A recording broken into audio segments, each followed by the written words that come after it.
পয়রা কাহারের পর পইল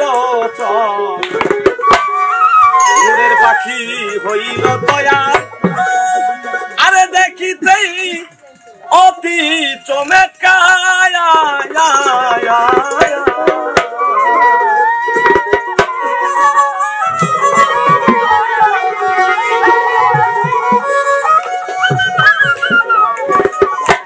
ছিল আমালে জহুর আরে চিপাতে সেই নূর আরে তৃতীয় চৌথাতে সে নূর আরে পঞ্চমে ময়ূর অগপাক বান্দা তার সঙ্গে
প্রত্যেকটা জিনিসই আল্লাহর নূর দ্বারা সৃষ্টি হয়েছে।